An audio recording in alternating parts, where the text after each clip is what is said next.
Wait for people to come in and join us. I believe we are ready to start now. So welcome and thank you for joining us at our IELTS Talks webinar. Joining us today is Rose Harvey, an experienced and successful IELTS preparation teacher from Macquarie University in Sydney, Australia. Rose will discuss her top 10 tips for IELTS writing, covering both academic and general training. We'll finish with a 15-minute question and answer session, so make sure to ask your questions in the Zoom Q&A box, or if you're joining us on Facebook, please leave your comments in the comments section and we'll try to answer as many as we can today. Without further ado, I'm excited to hand over to you, Rose. Thank you. Thank you so much, Alex. So welcome today, everyone. I'm so glad to have you all here today. I'm going to take you through our top 10 tips for IELTS writing. Before I start, I am an English language teacher from Macquarie University, and I also work as an IELTS teacher and also work on an online course that we have called IELTS Online.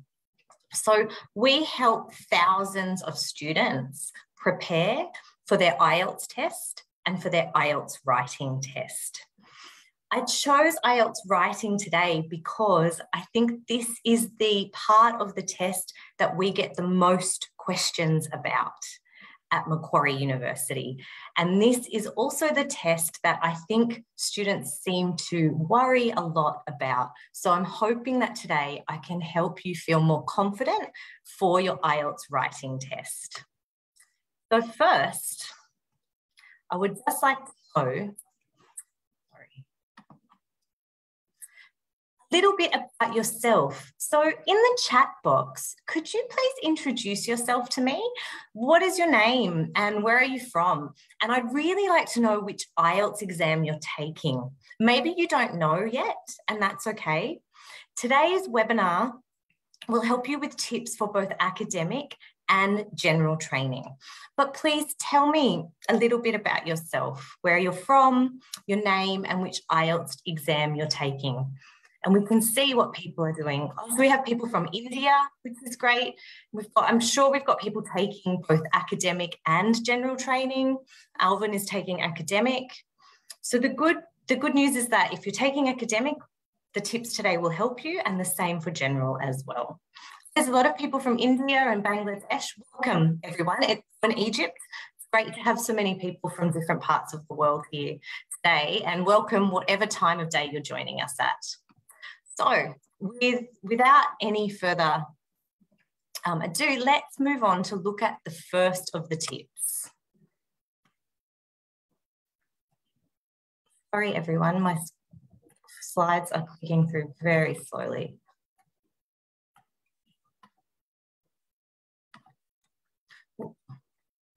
Okay, so the first tip is to make sure that you understand the different tasks. What this means is understanding what you need to do in each of the tests. So for general training, you have 60 minutes, and your task 1, for 20 minutes, you should write a letter requesting information or explaining a situation. There are 7 common letter types, and they're listed there. They include an apology letter, an invitation, an arrangement, and a complaint, and some other types there. For the academic test, your task 1, again, you have 20 minutes, and you must write a short report about the main features of a graph or graphic. There are a number of possible graphs you may be given. You may get a bar chart, a line graph, a table, or a number of other types of graphs or images, and you should write a report describing this. Then task 2 is the same or similar for academic and general training. For this, you have 40 minutes and you must write an academic essay. You should write with a formal style, and we will look more closely at what this means later in the webinar. There are usually 5 essay types, And it's important, which I will explain soon, to make sure that you identify which type of essay you need to write. For example, are you being asked for your opinion, or to describe a problem and solution, or are you being asked about advantages and disadvantages? So my first tip is to make sure that you understand the different tasks and the different questions. Then you can move on to looking at the questions. My tip 2 is to make sure that you read the questions carefully. Now, I know that on IELTS test day, it's very stressful and you have many things to do and many things to remember. And it can be tempting to save time and just look at the question or skim the question. But this doesn't actually save time. It is important that you spend time to read the question carefully. You must identify what type of question is being asked, and you also must answer the exact question. If you don't read the question carefully, then you'll actually spend more time maybe writing the wrong question or feeling a little bit confused about what you're supposed to do. Also, understanding the question and reading the question carefully is key to responding to the public ban descriptors, which we will also look at later. So don't try and save time and start writing really quickly. Make sure you take time to read the question carefully. Now, how do you do that? So you can read it, but there are some steps that you can follow to make sure that you identify the right parts of the question. First of these is to identify the topic words. Each essay will have a general topic. For example, this is an example for task 2. Sorry, I should have said. Each essay will have a general topic. For example, the essay may be asking you about the internet or the environment, and you must first identify this. Get a general idea on what your essay is asking you to write.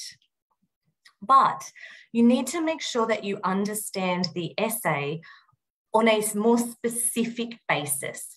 And this part, step 2, is what people often miss or misunderstand if they do not spend enough time reading the question.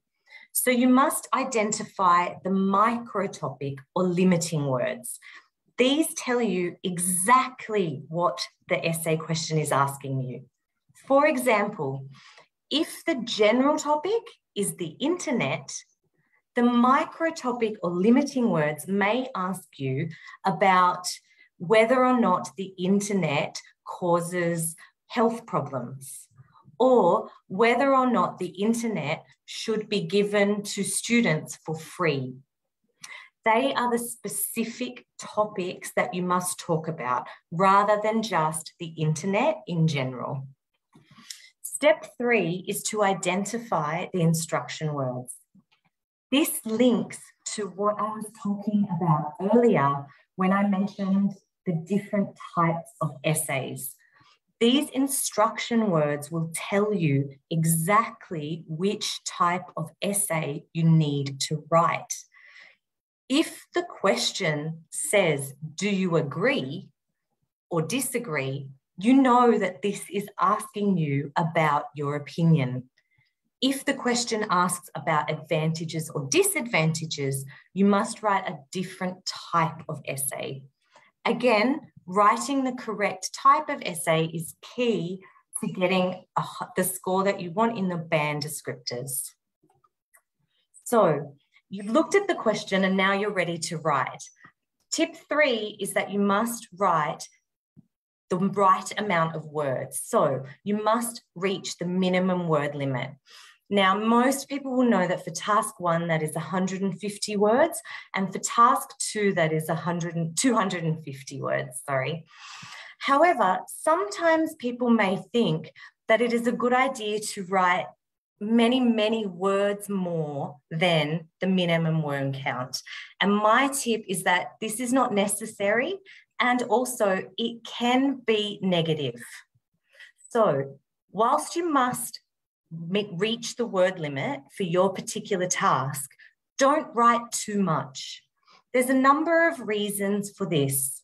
Writing more can lead to an increase in errors. The more you write, the more chance you have of maybe making a grammatical or lexical error. Also, you're more likely to go off topic. The more you write, the more you may include ideas that are not relevant for that paragraph or that section or that essay or task. Also, there are no bonus marks for going over the minimum word count by a lot. You don't go up band scores because you wrote 500 words. So what you should do is write effectively and precisely. Also, we'll look in a minute at how important editing is and checking your work for errors. Obviously, the more you write, the more difficult it is to edit and find your grammatical and vocabulary errors. So what you should do is make every word count. It is important that every word and every sentence you write in IELTS, you're writing that for a reason. To do this, look at and understand the public band descriptors for your particular task in the test you are taking. So you need to understand what you need to do to get a certain band score, and we will look at this later, and then do that, but don't spend time adding extra information or adding extra sentences that don't directly relate to a reason that you're doing this in the band score. Another solution to this is practice. Practice writing essays, letters, or responses that are around the word limit. They're over the word limit, but they are not that much higher. Another key solution is plan, and make sure you understand the structure that you need to follow and stay with this structure. So, having said that, let's have a look at how you can write in clear paragraphs and follow a structure. Now, because there are people here doing academic and general, I'm not going to go into huge amounts of detail about the exact structure you need to follow for each task. But what I will say is, make sure you follow a clear structure with clear paragraphs, and each paragraph must have a clear topic.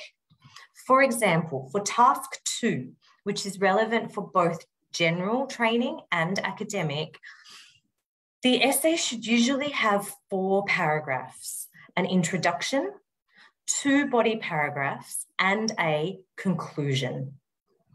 Each of those body paragraphs should have a clear topic. So you need to be able to look at your paragraphs and identify what the clear topic of that paragraph is. If a body paragraph has multiple topics, or it is confusing what the topic of the body paragraph is, it is difficult to get above a certain band score. So make sure that your body paragraphs have clear topics. This can also help you with reaching word limit and staying near word limit. Now, each of those body paragraphs should have a topic sentence, and that will also help you stay with one topic per paragraph. So you have a structure, you have a general structure, and it's very important to go into the exam knowing which structure you are going to follow, and that you are going to write your letter, your response, or your essay following that structure. And you're going to use those specific paragraphs. But you also need to look at coherence and cohesion, and this is assessed in the band descriptors. So you need to make sure that each of your paragraphs makes sense and is written with appropriate grammar and vocabulary, and that the order of your sentences are logical. Now, writing in a logical way is important, and this means that each sentence has a clear relationship to the sentence that comes before and after. How can you achieve this logical writing? First is to make sure that you read the question and then decide on how you will group your ideas into paragraphs. So think about what you will write in paragraph 1, in paragraph 2, or in each section of your response. Make sure your paragraph has one clear topic. And then make sure that your ideas are progressing logically, that when you write one sentence, the next sentence has a strong relationship to the sentence before it. Then when you've finished writing, and we'll look at this shortly, you'll move on to your editing and you should read through your paragraphs. You should make sure that your sentences within your paragraph flow logically. So make sure that there's a clear reason. You can see if you read your paragraph, and you should be doing this when you're practicing.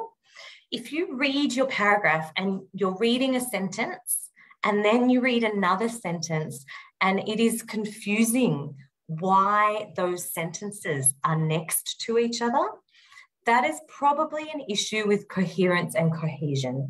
And you should look at creating a better relationship or looking at the order of your sentences.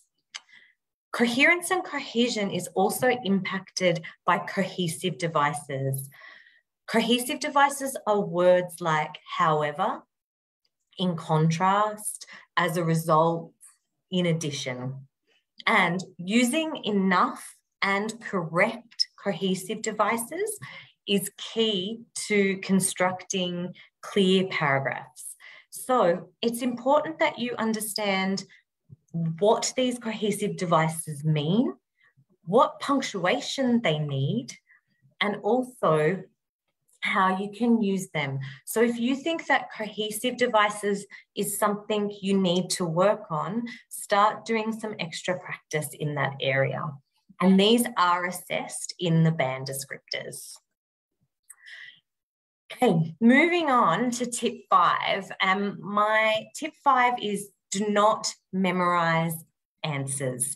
Now, I'm not sure. I don't know if there's anyone here today who's going to admit that they've tried this. Has anybody ever done this? I know a lot of my students have told me in the past that they have memorized answers for IELTS.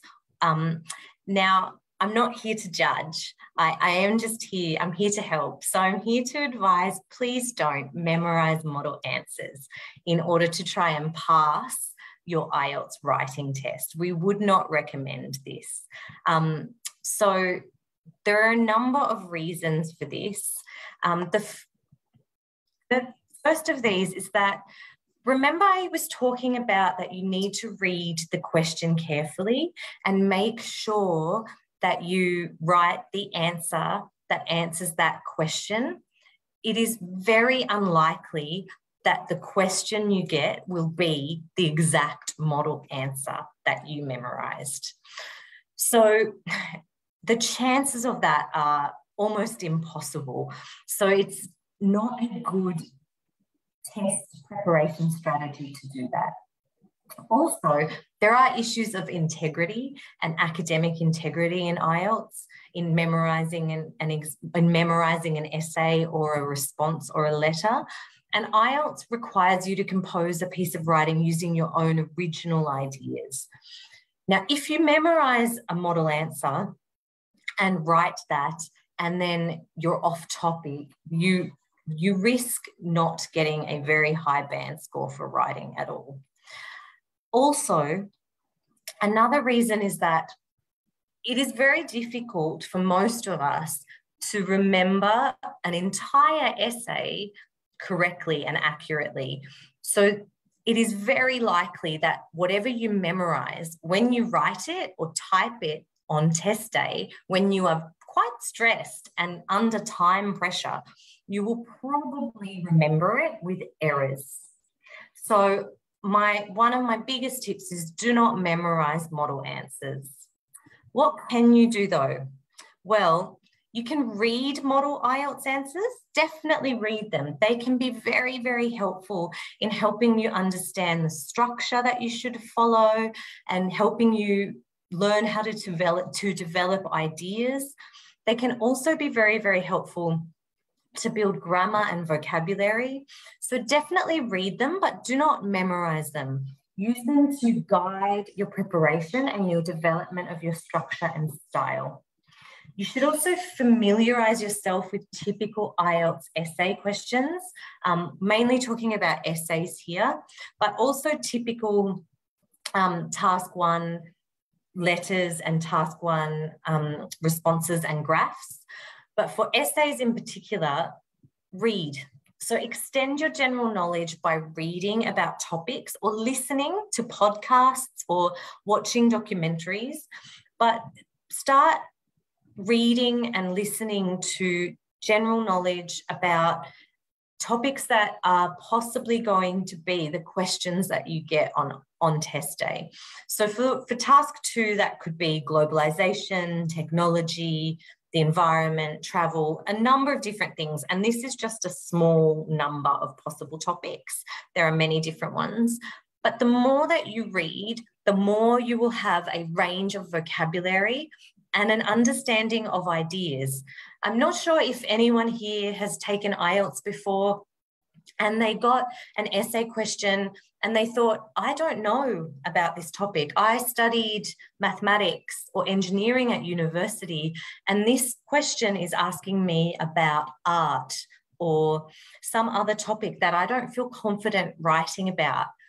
By doing this reading, you will not only improve your language, but you'll also improve your knowledge of the topics and your ability to write about them.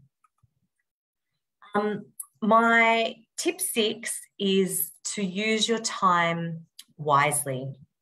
So it's important to remember the time limit for each writing task and to make sure that you manage your own time. So for example, if you have, you have 60 minutes. Now, nobody will tell you to move from task 1 to task 2. So you will not get a warning that someone will say, okay, you have spent 20 minutes on task 1, move to task 2. So you need to remember to stop working on one task and move to another. Now, task 2 is worth more than task 1. So if you wish, you can start with task 2. You should spend around 40 minutes on task 2 and around 20 minutes on task 1, but make sure that you judge that time. So remember the time limit for each writing task. Do them in the order that you like, and remember task 2 is more important. Then you have 20 minutes for task 1 and 40 minutes for task 2, and you need to divide that time to make sure that you have time to do everything you need. So, for example, for the essay, for the 40 minutes for the essay, and don't check my mathematics here, I am an English teacher, remember, I just had a terrible fear about that. So you could divide your time like this. You do planning and brainstorming, and this includes reading the question for around 4 minutes. Now, I have had a lot of students tell me that they don't plan, that planning is not helpful, and that it is a waste of time. I would highly recommend that you spend time planning, not too long, 4 minutes is okay, but this will save you time. And I've already talked about how it's important to stay on topic and answer the question. Planning will help you with that, okay? Now then, you can move on to writing the parts of your paragraph. Now we had four sections before, so we've divided those evenly. However, you may find that your conclusion may be a little bit faster, so you could save some time there. Or perhaps you find your introduction a little bit faster, so you could save some time there to spend on the paragraphs. And then lastly, and again, I highly recommend that you save time for editing and checking. I'll talk more about what to look for when editing and checking in a moment, but editing and checking is really important. If you are typing or writing It is natural to make mistakes, and going back and editing means that you can find those mistakes. Now, to move up the band score for grammatical accuracy or lexical resource or in those areas, you need to make less errors. And going through and editing and checking may mean that you find a couple or 3 or 4 errors. And this could actually move you up a band score in an area. So editing and checking is key. It is tough though, especially in a second language. So it's something you'll have to practice, but saving time for that is very important. Also, while you're doing your exam, check the clock. So don't just think of the time as 40 minutes or 20 minutes. Check the clock when you finish a paragraph to make sure that you're on time. And any extra time you have, check grammar, check vocab, and check paragraph structure. And again, planning is really, really important. So as I just talked about, when you plan your ideas, you're more likely to stay on topic and your writing will become more efficient. So I've spent many years as a teacher trying to convince my students to plan. So I'm hoping that today I've convinced some of you of the real importance of planning.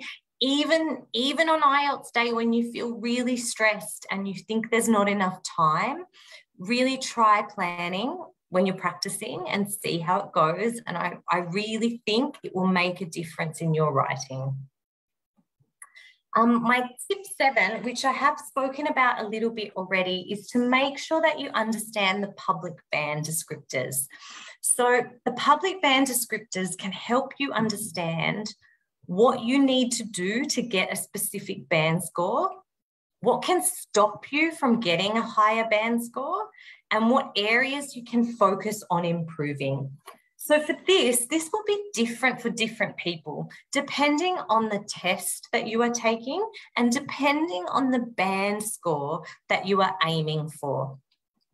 So it's really key that you understand. So my advice is to get the public band descriptors, download them, print them out, or maybe that's my age showing that people print things, but get the public band descriptors and look at the band score that you are aiming for. Perhaps this is a 6.5 or a 7, but highlight the area that you're looking at and look at exactly what you need to do in task 1 and task 2 to get the band score that you need. But then, and make sure that you look up any words you don't understand, speak to someone if you need clarity, ask someone who speaks strong English at work, ask a friend, ask a teacher. But it's really key. If you don't understand something in the band scores, ask. But then also look at the band score above what you need and look at the band score below what you need and understand what could stop you from going higher and what could make you go lower. And then see where you're in the middle. So why are you in there? Why aren't you getting up? And why aren't you going down to another band score? And then start having a look at your writing and see how you can improve. So spending time with those spending time with the public band descriptors and really understanding them can really help you focus your writing. As we've said, you only have a certain amount of time and you have a word limit that you need to stick to. So really understanding these band descriptors can make sure that every word counts and every word is maximizing your chance to increase your score. So I spoke about this shortly before, but another real key area that can help you is if you are editing. So that's really hard to do. If someone gives you a piece of writing and says, edit this, it can be really hard to know. So my advice is to understand which errors you make. Now, people tend to make specific types of errors. This might be because of the native language that they speak, because sometimes our native language impacts on the way that we write or speak in our second language. So it could be an influence from that, and it might be something that is common between you and your classmates. Also, sometimes people just make different types of errors, and it's really important that you understand which type you make. Now, errors can have a significant impact on your band score. So knowing which errors you make allows you to do two different things. First, you can focus your grammatical preparation on improving that type of error. Also, you can edit for that specific type of error. So some really common mistakes or errors that students may make are subject-verb agreement. So for example, the verb does not match the subject, spelling, punctuation, the incorrect tense, missing or extra articles or incorrect articles like the, and an, or incorrect word forms. So for example, using the verb communicate when you need to use the noun communication. So identifying which of these you commonly make. To do this, you might like to ask someone to have a look at your writing, or you can go through and actually have a look and check these kind of manually. Look at subject-verb agreement. Are they incorrect? And run something through spell check. Are you making a lot of spelling mistakes? What type of spelling mistakes are you making? Even run something through grammar check on Microsoft Word and see what type of grammar mistakes you're making, and then use that to inform your preparation and your editing on test day. Similarly to this in relation to grammar and vocabulary, my tip 9 is that you should make sure that you use complex grammar and vocabulary. So using a range of complex language is important. So if you wrote an essay, a letter, or a response that had no mistakes, had no errors, so in terms of accuracy, it was perfect. But if it was very simple, if it used very simple sentences, simple language, you would probably not get the band score that you are aiming for, because as well as being accurate, your language must also be complex. The IELTS examiners are looking to see that you can achieve accuracy at a certain level of complex language. So you need to make sure that you include a range of complex language. Now for grammar, this includes adverb clauses, so sentences like when, while, although, and even though. It also includes noun clauses like that, why, when, and where, as well as adjective clauses like which, where, why. So there's a range of grammar that you can use. We're also talking here about things like passive voice, noun phrases, and a range of different grammatical grammar that you can use. But also, we're also looking at lexical complexity. So lexical complexity means using less common vocabulary. So making sure that we're not using the vocabulary that you first learn when you learn English. So words like good or bad, they would not be classed as less common vocabulary. They would be simple vocabulary. So taking opportunities to use more complex vocabulary can help increase your band score. So instead of a word like good, we would be looking to probably use a word like beneficial or positive. Now, this does two things. First, it increases the complexity, but it also helps with the development of your ideas, because the word good is not just simple, but it's also quite general. And so we need to make sure that we're using specific words to explain our ideas. So that's less common vocabulary. Now, it's also important in terms of lexical complexity, that we paraphrase. Now, this is true through all the tasks. What we need to, you'll often find that you need to either repeat an idea. Oh, sorry, there's a big storm here. I'm not sure if you can hear the thunder. I apologize if I'll try and speak more loudly. But when we paraphrase, we may need to repeat ideas. For example, when we write an essay, we need to repeat the main idea. And it's important that we paraphrase and use different synonyms and word forms so that we don't repeat the same words. Another example of this is in task 1 of the academic test, where you have to describe a graph now, or a graphic. Now, often this involves describing increases, decreases, and amounts. Now, if someone were to write a response that used the word increase 10 times, that would not be a range of lexical complexity. That's not complex language, and it's not a range of language. So we need to make sure that we're looking at using different words. If we want to say increase a couple of times, we can say increase, we can say rise, or we can use the noun. So we're looking at paraphrasing, using different synonyms and using different word forms to make sure that we're meeting that lexical range. And then my last tip, and this is true for all academic tasks and general tasks, is to choose the correct style. So the style that you should write with is fairly formal.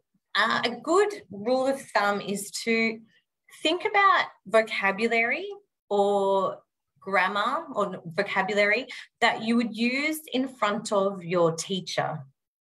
And if you don't feel comfortable saying that word in front of your teacher or maybe your parents, don't use it in IELTS writing.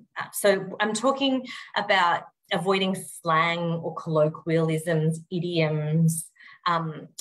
So making sure that the language that you use is fairly academic. Now, it doesn't need to be incredibly formal. We're not talking to the Queen, but we need to make sure that it is at a certain formal level. So avoid slang, also avoid contractions. What that means is words like don't and can't. So we should write the 2 words. Avoid using I, you, we, us. The reason for this is not that it's grammatically incorrect, but the reason for this is that particularly with the essay and with the graph, you're being asked to give an academic description, not to talk directly to the person reading the task. They want to know about the topic and they would like to know about the graph. So we don't need to bring in those personal ideas. Also avoid starting sentences with words like but, and, or so. They should be linked in a sentence rather than starting a new sentence.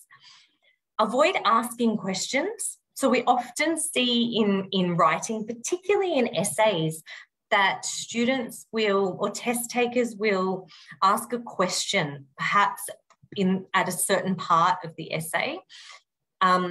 This is most common in essays, but we would avoid asking questions. Remember that you are answering a question. So if you wish to express the idea of a question, you can do that in another way, but you wouldn't ever use a question mark in any of your writing. You shouldn't be asking questions. Avoid generalizing and exaggerating. So we're looking to make, again, academic kind of descriptions or clear descriptions. We don't want to make generalizations. The reason for this is that they're usually not true, and it takes away from your ability to construct and develop your arguments. And it's really important that you develop your arguments.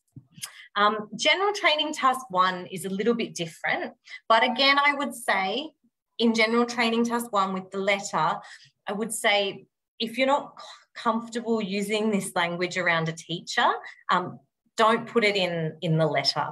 So you'll need to choose informal, formal, or semi-formal based on your letter type. So you'll have different types based on who you're writing to. So you can be a little bit less formal. So you definitely probably need to use you or I or we at times in your letter.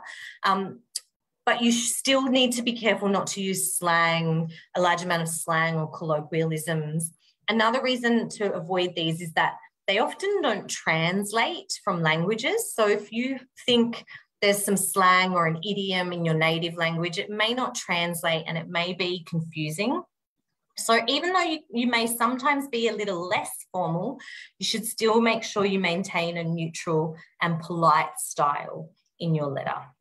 Okay, so they're my top 10 tips for IELTS writing. I will stop sharing my screen now that Alex is back. Beautiful. Thank you so much, Rose. Thank you. That was a spectacular webinar, and thank you for all of the insights and tips. We have received a lot of engagement on Zoom and Facebook. Questions are still coming in. Are you ready to answer some of them? Yep, I'm ready. Beautiful. And I'm really glad that we're on time. So we will have 20 minutes to answer questions. So that's a lot of time. So the first question from Zoom is, how many linking words in a paragraph is considered an overuse of cohesive devices? It's hard to say a number, but I wouldn't like to ever say an exact number, but and just to remember that they are quite short paragraphs. So they're a lot shorter than probably, or definitely a paragraph that you would write in a university essay. A good rule to remember is that you do not need a linking word for every sentence, a cohesive device for every sentence. So if we had every sentence beginning with a word like as a result or however, then we would maybe be looking at an overuse of cohesive devices. Also, there are other ways to link sentences. So there's cohesive devices such as however, as a result, but there's also other ways like pronoun referencing, the fanboys like for, and, nor, but, different ways to link. So I'd say if it's every sentence, you're probably looking at an overuse. Fantastic, thank you, Rose. The next question is, how can we learn when to use a short sentence and when to use a long sentence? Okay, so I think that often our goal when we're learning a second language is for the production or the writing in that language to start to feel natural. So our goal is to start thinking as much as possible in that language rather than thinking in our native language and then producing. So in order to start to know when to use which vocabulary and grammar, my biggest tip would be spend as much time as possible in English. So whether that's reading, doing grammar exercises, or speaking or listening, just surround yourself by English and you will start to hear different uses of language and different strong English speakers speaking in different or writing in different ways. Probably the biggest the best way to do this is reading, and read a range of different texts. It doesn't have to be reading to study for IELTS. It can be anything. What reading does is it goes into your brain and you start to take in those grammatical structures. That's what I would say. Brilliant. Thank you, Rose. The next question is, will we get marked down for using passive voice? So the IELTS examiners won't go through and take marks off if you use a certain type of grammar or a certain word. So there's not a type of grammar that there's minus points or, however, if you were overusing a certain grammatical structure, such as passive, or if you were using a grammatical structure such as passive incorrectly, grammatically correctly, but logically incorrectly, then this could impact your band score. It's not so much about being marked down. It's more about using the grammar correctly and how this could impact either accuracy if it's incorrectly used, or impact your range if you're overusing passive. It can also impact development sometimes if you use too much of one grammar type. So just make sure that you're using the grammar correctly for the description or development that you would like. Great, thank you, Rose. The next question would be, how do we plan and brainstorm? Can you give any example or advice? Okay, so my first piece of advice would be that it gets easier the more that you practice. So I'm not sure if you have been in an IELTS test or some type of test and you're given a question and your brain goes blank. Many of my students say, I just can't think of ideas. Yes. So the more you read and the more that will help, but also practice brainstorming. So you may not have time to write all the possible question types. What you probably might have time for is just to practice brainstorming. So there are lists of questions, IELTS questions online. Get questions and just spend 2 or 4 minutes for each question, just practicing brainstorming. You don't have to write them, just practice brainstorming. When you're practicing, it can be a good idea to think of a number of ideas. On IELTS test day, you'll probably only need 2 of those ideas. But while you're developing your brainstorming skills, if you can think of 10 ideas in 4 minutes, then do that. And over time, it will get easier, I promise. Agreed, Rose. I said for IELTS, and brain fog is a real issue. So yeah, yes, the more practice you have, the easier it gets, really. Yeah, definitely. Yeah. So thank you for this. The next question is, you mentioned it would not be appropriate to ask questions in our essay. How about rhetorical questions to drive home our points when writing? So would still avoid, actually, if it would be a good idea to avoid question marks. So anything that needs a question mark in your essay should be avoided. Definitely also this is different for the letter. The letter is a little bit different, but for the graph description and the essay, if what you need to write would need a question mark, then you should try and think of a different way to say that. So for example, if you were writing an essay and you wanted to write, is the internet causing harm for children? Question mark. Mm-hmm. Okay.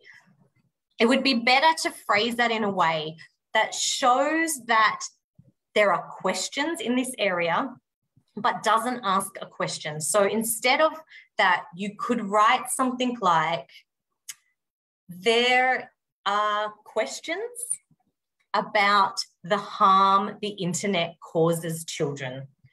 Or many people disagree, or people argue about whether the internet harms children. So you can use words like if or whether or noun clauses to express the idea of a question without asking a question. Brilliant. Thank you, Rose. The next question is, I keep scoring a band 6 in writing. What can I do to help me get a higher score? Okay, so in addition to the 10 tips from earlier. Apparently, yeah. Okay, so tip 11. No, I think that overall, without knowing your specific circumstances or what's happening with your writing, or even if it's academic or general, I would say that one thing that I sometimes see students doing in order to improve their band score is just writing practice questions.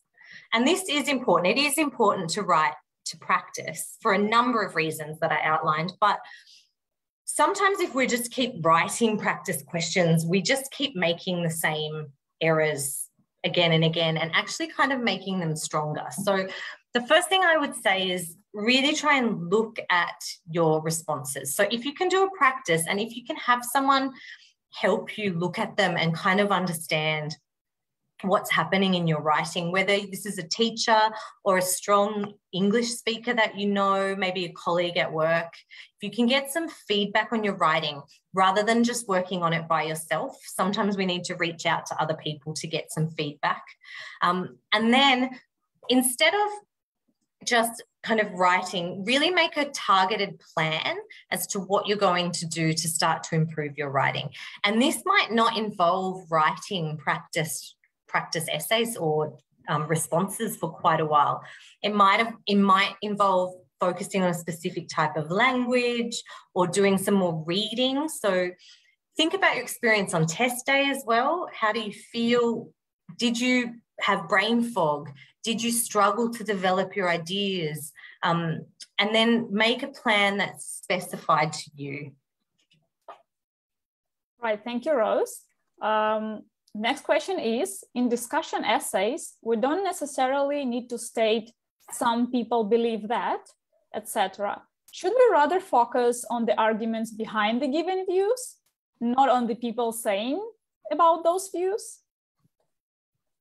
I think I am.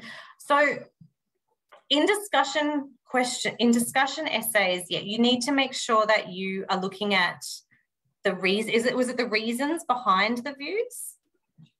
The arguments behind the given views. So should we focus on the arguments behind the views, not on the views? So you need to make sure that you develop your ideas clearly. So it's not enough just to say some people argue this and not explain, I guess, the reasons behind that. So it's about developing the ideas. So thinking about, so if some people argue this or some people believe this, looking at what that actually means and looking at what that view is and developing that. Because you do need to make sure that you develop your ideas clearly and rather than just making a statement and then moving on and not looking at that in detail. Right, thank you, Rose. I guess we have only one more question left before we wrap up. So in discussion essays, oh, hold on, I think this is the one, I've just asked it. So the other one is, we are told to avoid using the pronoun I in our essays in the question type where we are asked our opinion. What's the best way to go about it in the introduction of the essay? Oh, yes, sorry. So you could sometimes possibly say, I agree, or I disagree with the question in the thesis statement. Sorry, when I was talking before about I, you, we, it was more an overuse of I throughout the whole essay. Right. In your thesis statement, there's definitely a place for using that. So make sure that you do clearly say what your thesis is. But yeah, just avoid saying kind of I think throughout the whole essay.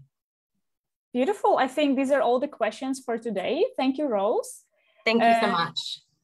If we didn't answer someone's question, please make sure to message us after the webinar. Rose, once again, thank you for joining us to share your knowledge and the brilliant insights. A further thank you to everyone who tuned in tonight and to our team who make this all possible. If you are looking for more IELTS preparation material, make sure to visit our website, ieltsidp.com, and follow us on our socials. You will find the links down below in the footer of our website. Also, go see our new IELTS Prepare Hub, as well as the webinar registration page where you can register for more of our upcoming webinars. That's it for today. Thanks, everyone, and see you next time. Bye.